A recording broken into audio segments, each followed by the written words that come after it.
Natural One Tutorial, the Source Code Editor. The Natural One Source Code Editor has a number of features that speed up programming in Natural. One of the first things you'll probably notice in the source code editor is the syntax highlighting. The different source code elements are colored differently. Statements are purple. Reserved words are blue.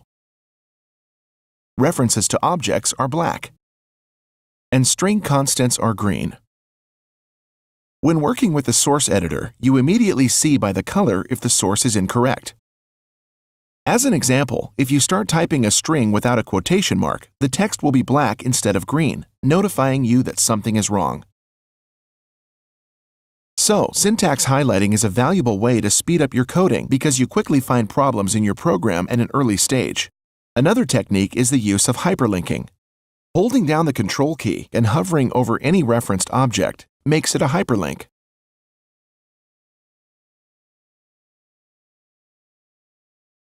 Clicking on the referenced object automatically opens it in another window. Hyperlinking functionality goes even further.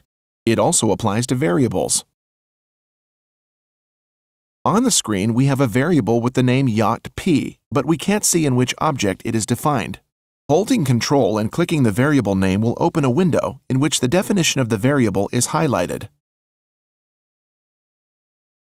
The Natural One Source Editor not only lets you keep track of variable definitions, it also helps you with variable usage.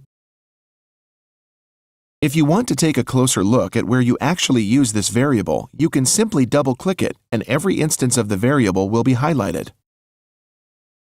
Natural One includes a code completion or content assist feature to help you be more productive. Let's create a new subroutine.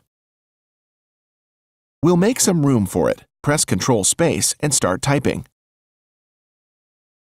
Then we'll select the defined subroutine.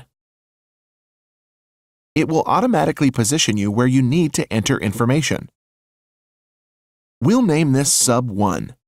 I can tab down to the next position, which is statements in this case. I'd like to use the keyword histogram here. I'll hit Control Space. It will autocomplete my line. But now, how was again the syntax for histogram? To find that out, we use another feature by pressing F1 for help. This will open up the documentation and let us view the syntax for histogram. The natural parser instantly parses the natural source to check for its validity. The parser also controls the syntax highlighting. Let's look at how this can be used to detect errors in your program. For example, if we comment out this global data area reference, a number of statements will of course no longer be valid. This is indicated in two ways. Firstly, every line that has an error will be preceded by a box with an X. Clicking this box will pop up an error message. Secondly, every line with an error is marked individually by a small pink box on the scroll bar. Hovering over these opens a tooltip with more information.